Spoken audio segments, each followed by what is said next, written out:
Hello everyone. While I'm just preparing a few little bits and pieces, I'm going to play you a little video, okay, which is called Reverse, which is quite a good thing for this particular lecture, because I'm going to be taking a garment apart that I cut in Moscow and revealing the pattern to you. And it'll be the first time I get to see what the pattern looks like too. I kind of know what it looks like in my head, but I haven't ever seen it flat. It was created through a flat process that's somewhere between draping and flat cutting, but called subtraction cutting. But I never really get to see it entirely flat until the point at which I knock it flat, tear it apart, see what the geometry looked like. So it'd be interesting to see, and it'd be interesting for you to witness.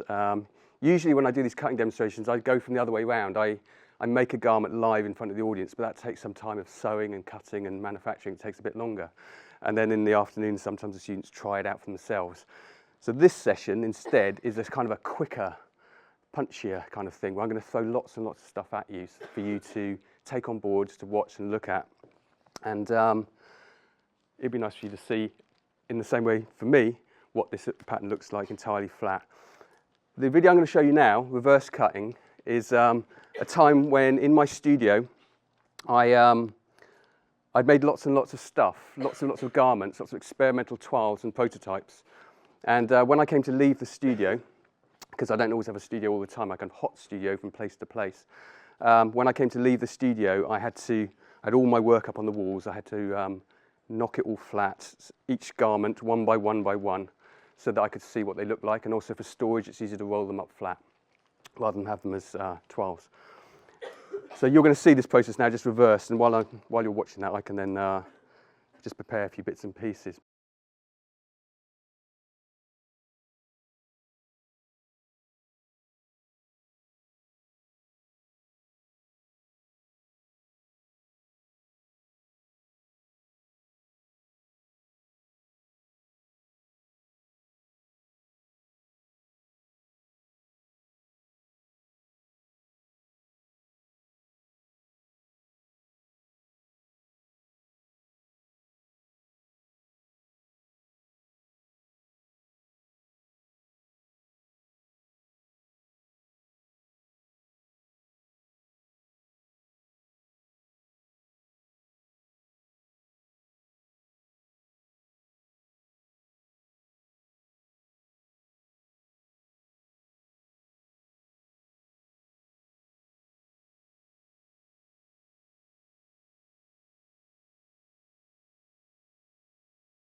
Most of these garments in this particular montage of garments being taken apart are made from the same quantities of fabric, or very similar process, but they make very, very different results.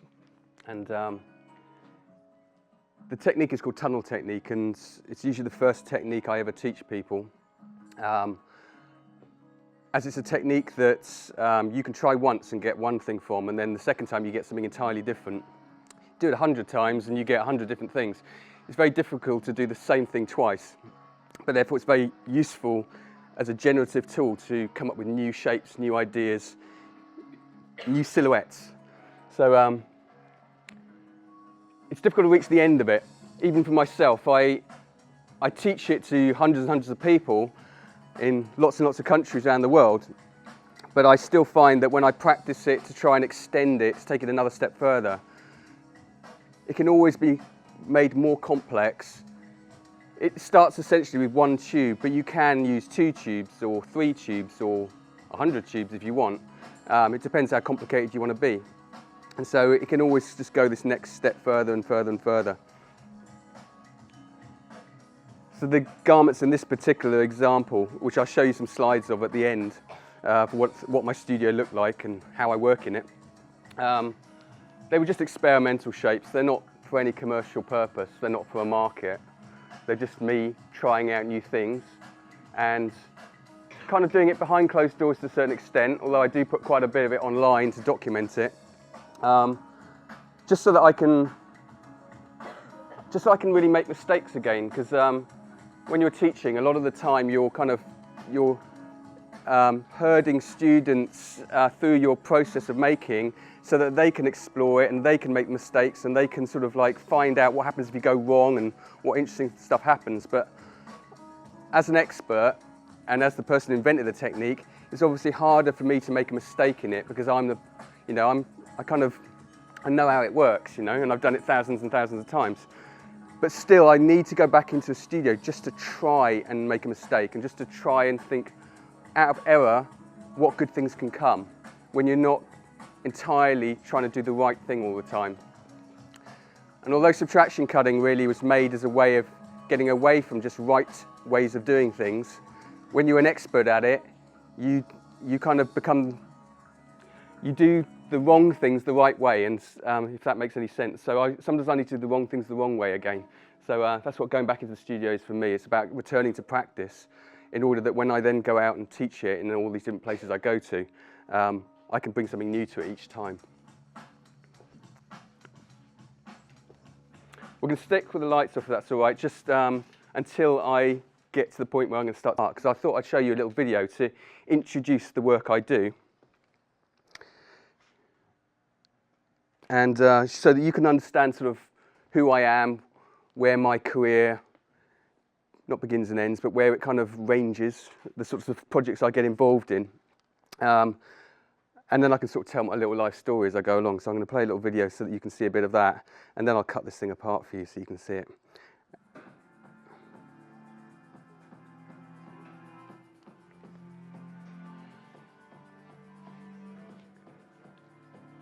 So it starts in Spanish, which is a language I don't speak, but this is what I often find, is that I find myself in countries where it's not my native language, but I'm having to get around that and find ways to pass on information to people over cultural barriers and over language barriers. And if you're a visual artist, it's not so hard because you can draw and you can get bits of paper and you can explain things through models. You can play video, which I do a lot of. Video has always been, since my second year of my degree, a very important way of documenting the process of what I do, but also showing it to other people. Because when I was a student at college, I was very shy of showing my work to people. I was quite a geek and quite introverted with my techniques and ideas, and I didn't really like standing up in front of groups talking about it. And so I got into video, and particularly video projection, as a way of making large images of your work and sort of telling the story a bit bigger. But also it was a sort of diversion tactic. It allowed you to get the eyes off you onto the screen. And it means that if I run out of things to say, it just runs on. Or if I fall over and die, the show continues. It's it's always a good way. I think videos are a great way of showing work, and I often think it's better than PowerPoint, which, PowerPoint depends upon you pressing a button to make it go forward each time, and therefore you need something to say with each one to punctuate it. But if you get nervous in presentations ever, then I feel video just runs, and you can just be very quiet, or you can say lots, and it's a great way of showing off garments and processes and ways of making. It's also very scalable. You can go from a little phone to a website, you can transmit it the other side of the world, or you can blow it onto a building stories high, and it's a lovely way of showing off work.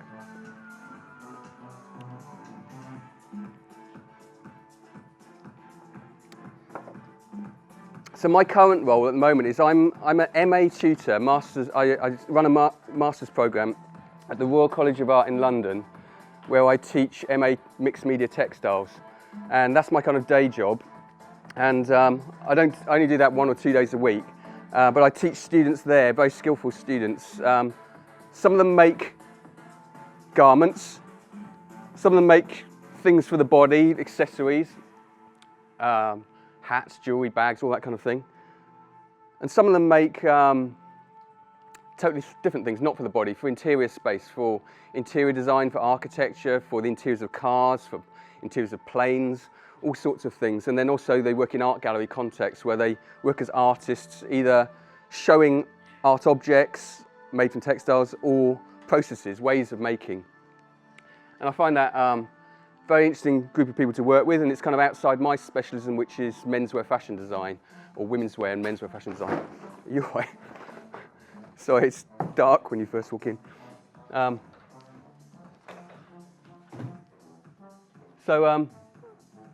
I'm there a couple of days a week, and when I'm not there, I'm travelling all over the place, all around the world. And I'm a very nomadic designer, and I work with 20 universities in the UK and in 25 countries around the world. And I found that by putting my techniques online for free for people just to use and to take and do what they want with, that they travel very far, and you never really know where they're going to go and who's going to use them. And so by them going out on the internet, it's sort of, they go to places, and then people in those places invite me to come and talk about the techniques and the workshops. And so I follow in the trail of my cutting work in many ways, and get to go to all over the place. So I was in Moscow last week, and this year I've been to like New York and Mexico and Brazil and Denmark and France and Singapore, Australia. It takes you to lots of different places, and it's quite exciting going to these places and getting off the sort of normal beaten track of fashion design that revolves around these capital cities of London, Paris, Milan, Tokyo and New York. There's lots and lots going on in other places and in other cities around the world and also around the country, and it's really interesting to consider that and to think that it's not just these big capitals where you see fashion happening, where things are happening. There's often things, very interesting things being done elsewhere. So my background is that I studied, initially I did at 16 I left, I sort of left school and started a BTEC National Diploma in Women's Wear. My parents kind of were hoping that I would do either computers or chemistry, but I was very influenced by my brother, who was a bit of a sort of mod skinhead, new romantic in the 80s, and inspired me a lot by the way he sort of wore things and how there was this kind of a tribalism in the way that he wore things and the power of that and the link to music and going out and sort of dressing up. And I found that very inspiring, and so it was through that I initially got into fashion.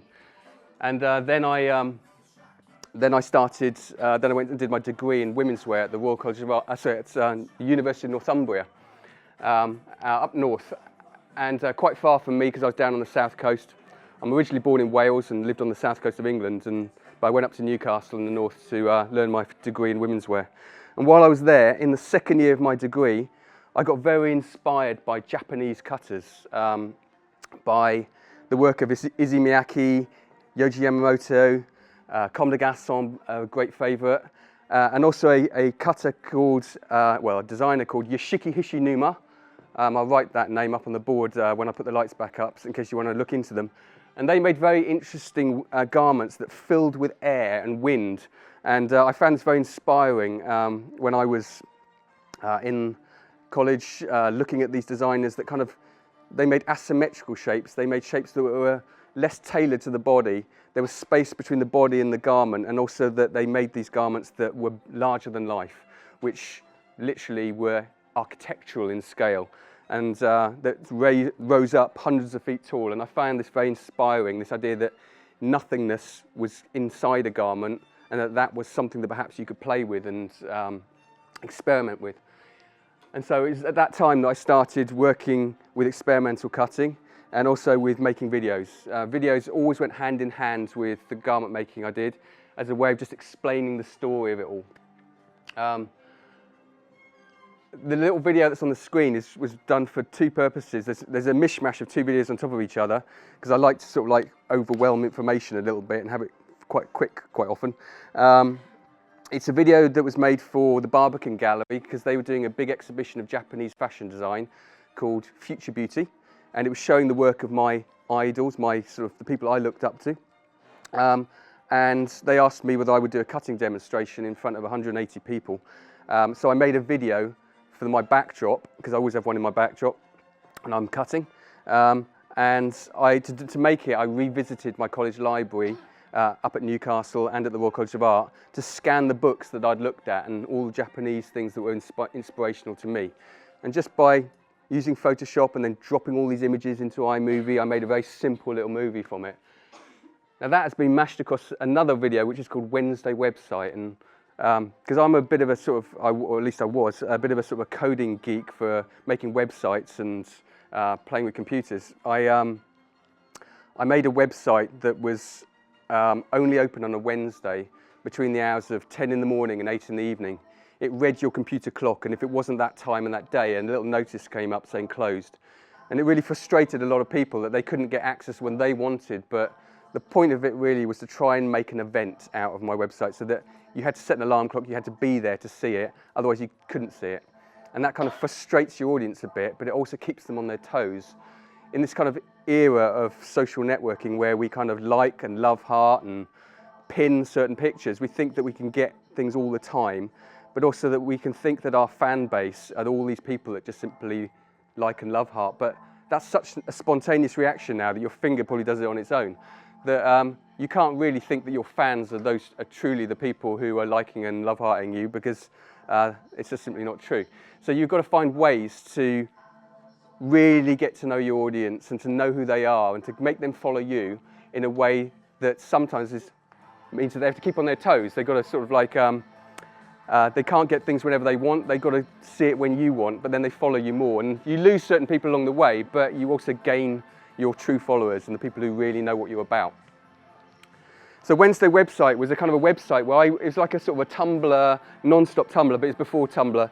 It was this kind of like loads and loads and loads of images in a constant sort of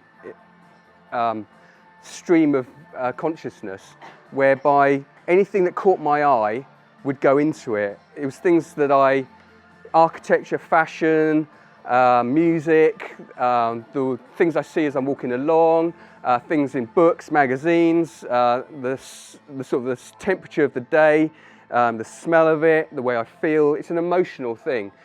And as fashion designers, you have to be like a sponge absorbing all of this in. And the website became my place to put all of that so that I could then reflect upon it and to then develop it further into fashion ideas.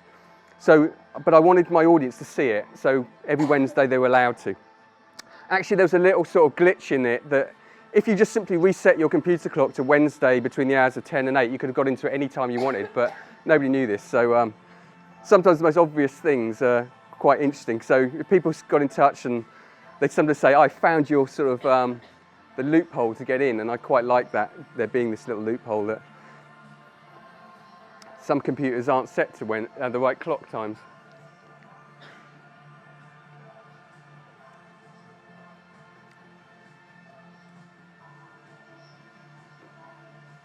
This projector's got quite high contrast, so you lose quite a lot of the finer detail, the finer line detail.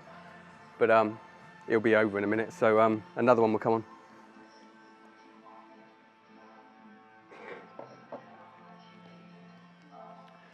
So after I was at Newcastle doing my degree, I then went to the Royal College of Art and my specialism was mainly women's wear, but I got accepted onto a menswear course, and at the time the professor there was trying to stretch me a bit. So he thought, you know women's wear, so do menswear. You know women's wear, so do menswear to try and stretch your thinking. And at first I was a bit worried about it, thinking, well, I don't do menswear, but I went on it, and it was one of the most important things, really, because I met some very interesting people that I could just watch how they work.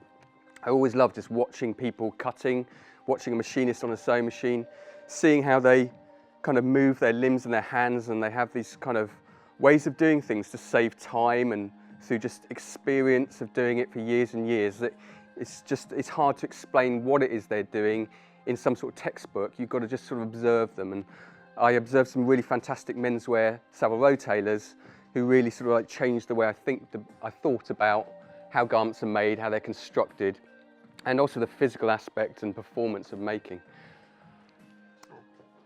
After being at the Royal College, for 2 years, doing very challenging menswear, I left to work for a designer called Jasper Conran, who for 2 years I worked for. He's a very hard designer to work for because he was quite a taskmaster who would shout and scream quite a lot at his team, and there were often tears, and there's often tantrums, and there's often fear, like real fear amongst his team that they might do the wrong thing. And that keeps them on their toes and keeps them tight as a team, but also it's a kind of gives you ulcers, or it makes you worried.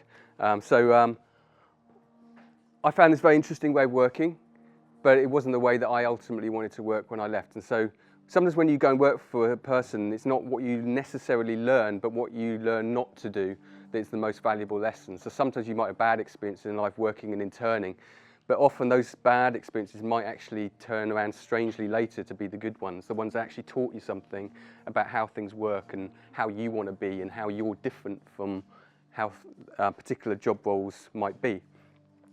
It certainly taught me a bit about my own ethical viewpoint on how the fashion industry works. We often have a big designer, and then we have a cutter, and then we have a machinist, and then we have textile designers, and it's a kind of a hierarchical structure where the designer's always at the top, taking the bow and going to all the exciting launches and parties and being written about in the press.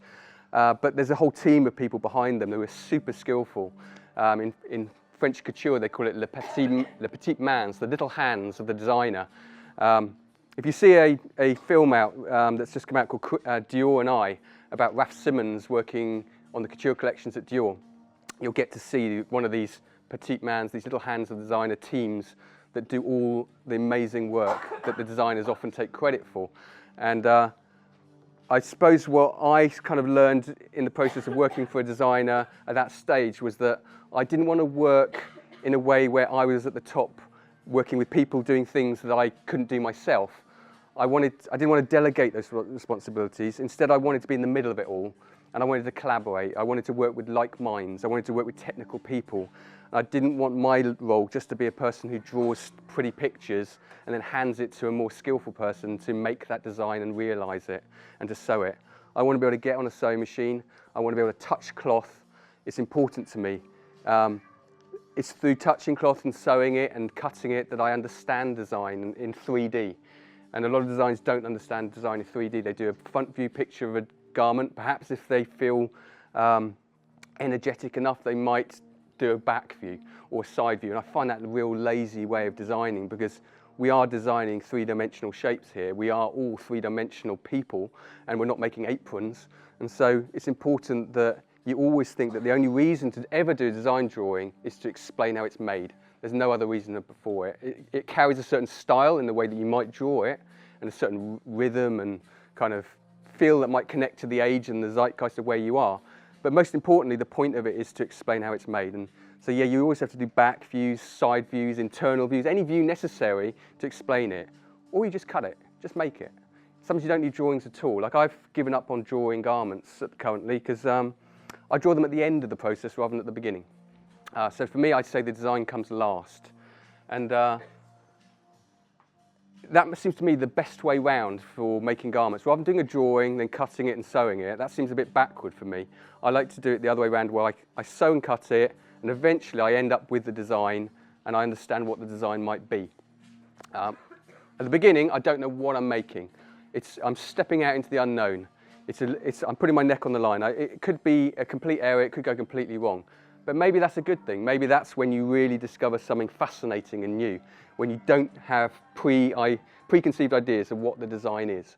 Let it come to you. And so it comes at the end for me, and that's when I draw it, at the very end of the process. This is a collection here called the Red Dress Collection, and the Red Dress Collection was one of my first attempts to try and involve my audience in the process of making. And usually as a designer, you do catwalk shows and you make the collection over the season and you perfect it and you get it right, and you show it only when it's absolutely ready. And you make sure that the model walks out perfectly and they have hair and makeup and everything is right. But there's actually very interesting stuff beyond all this perfection. Backstage it's chaotic, everyone's running around half naked. Get away from that and there's all the workshops, all the places where the crafts happen, where people touch cloth and make stuff. And I really wanted to show that to my audience, because to me that's what's valuable, not the model, celebrity in beautiful hair makeup. That's just one way of seeing what's important in fashion, what the product is. If you're a designer, you've got to show what you think is important. So to me, I decided to invite a group of press and buyers to come to my show who are very time poor and very critical, and they haven't got a lot of time because they've got other shows to go to. And I hadn't made the collection yet. All I had was cloth. And in 3 hours, I made 10 outfits, there and then in front of them. And it was a really scary thing to do because I'd never tried it before. But they got to see me make it. And in getting to see me make it, they also then began to understand the process of making. It was not a mystical thing. It was something that they could understand.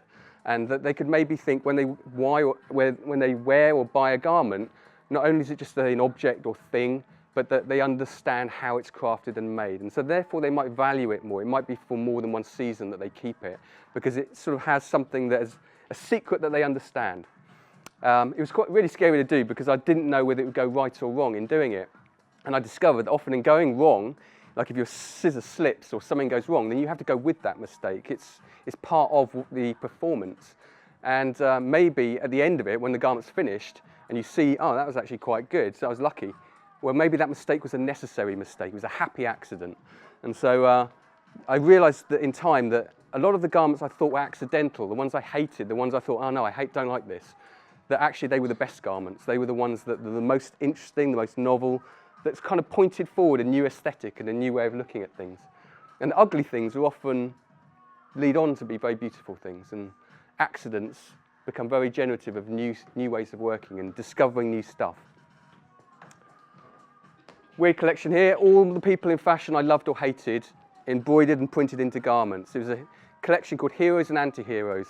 Usually people come to your show to look at you and put you under the spotlight, but rather I was putting them under the spotlight. All the editors and press that were looking and criticising me suddenly had their faces in the garments. But I wouldn't say whether I loved or hated them.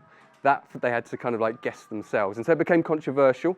Some people were shocked. And other people said, well, why haven't you got my face in there? Because that's the way it works in fashion. If you make a list of 100 people, even if you make a list of the 100 hated people in fashion, if somebody's not on it, they'll probably think, well, why aren't I on that list? Because fashion people love to be on lists, top 100 lists. There's lots and lots of press and publicity surrounding fashion, and it's quite epic when you first get into it and you first launch. And I did 12 seasons showing at London Fashion Week under different label names, and I found quite early on with my first label, it was called Nothing Nothing.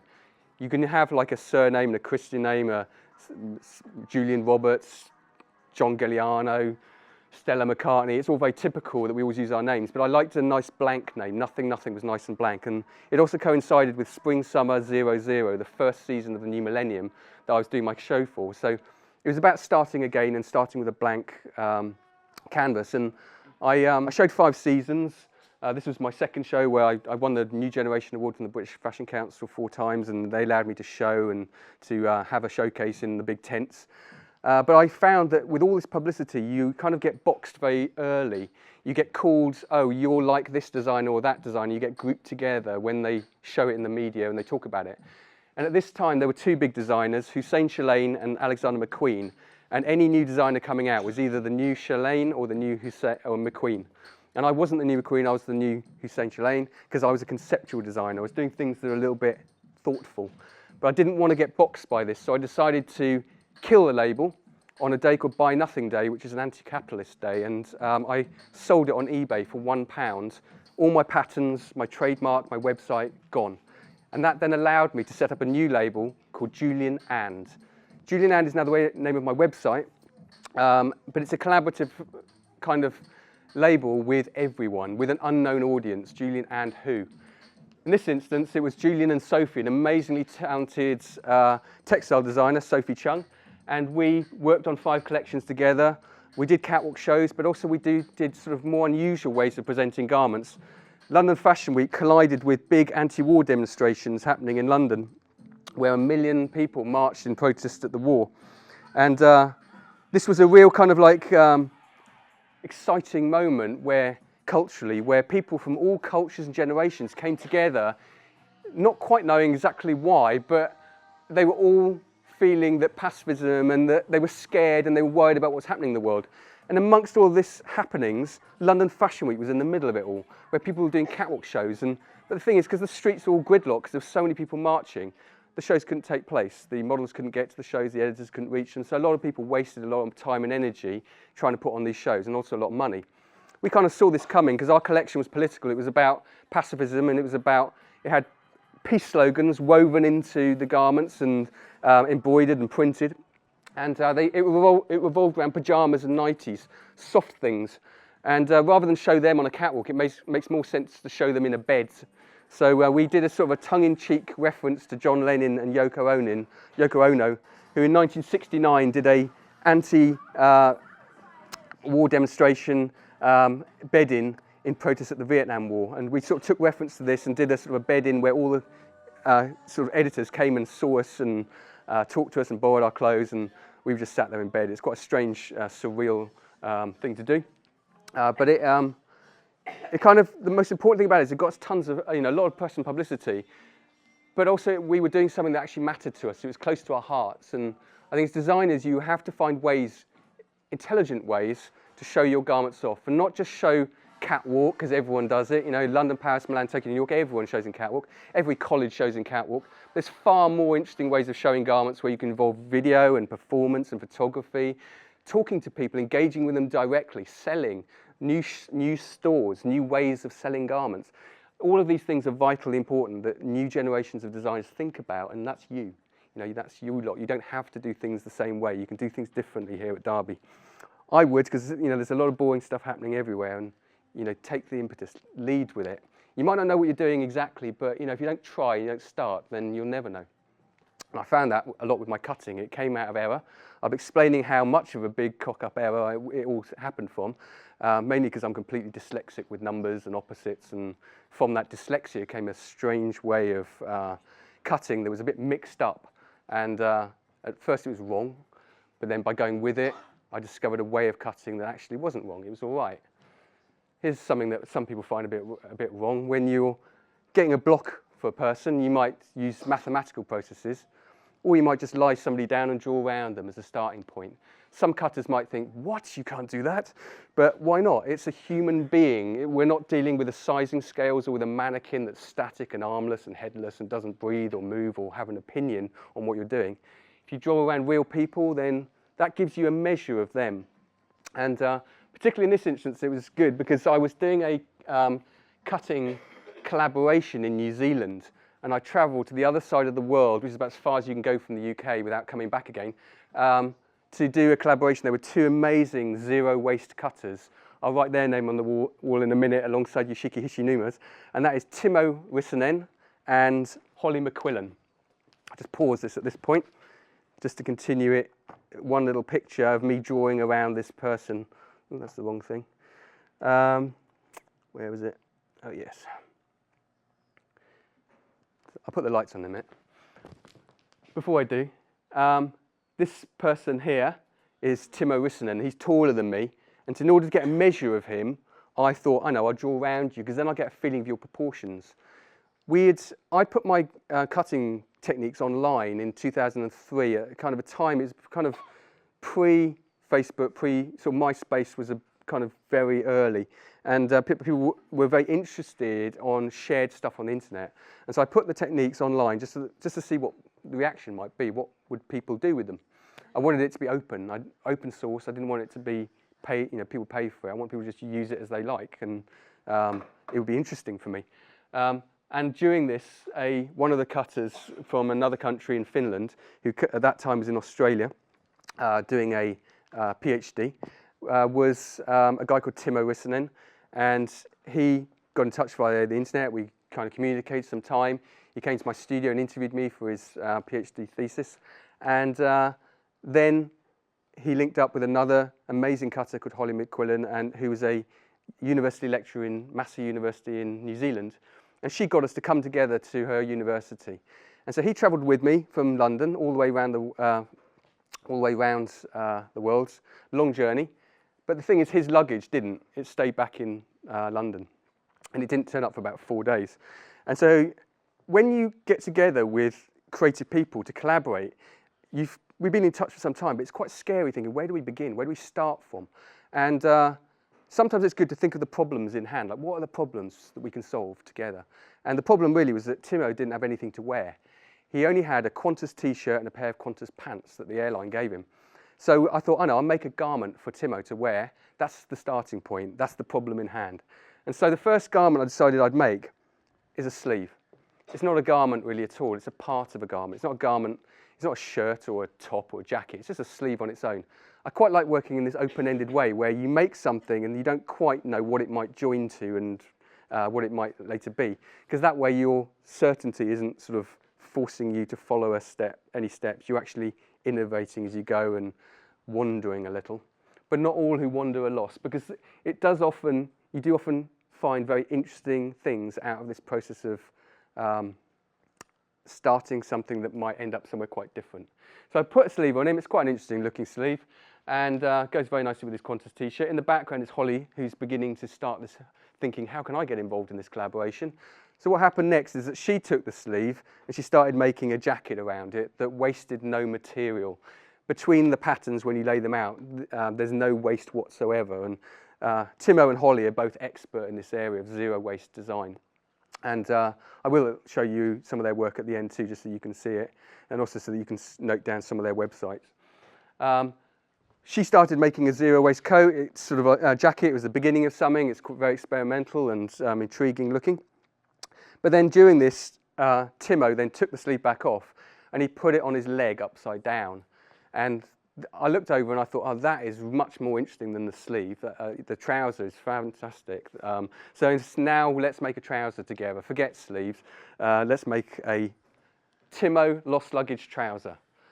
So here's a pattern. You might not understand it at all at this moment in time. It doesn't really matter. But by the end of the session, you'll know a little bit more about what these holes mean. These kind of like pieces. It's like looking at a piece of cheese or something. And I'm not quite tall enough, so I'm just going to get something to point with. And I won't. This will do. When people look at a pattern like this is a zero waste pattern because it continues endlessly in this direction forever. 1 leg, 2 leg, 1, 3 leg, 4 leg. All the white spaces in between were used by Holly and by Timo. They were kind of cannibalizing my leftovers to make an exhibition of work where we didn't waste anything. When people look at this pattern, this is actually a trouser on its side rather than standing upright. Oh, fantastic, thank you.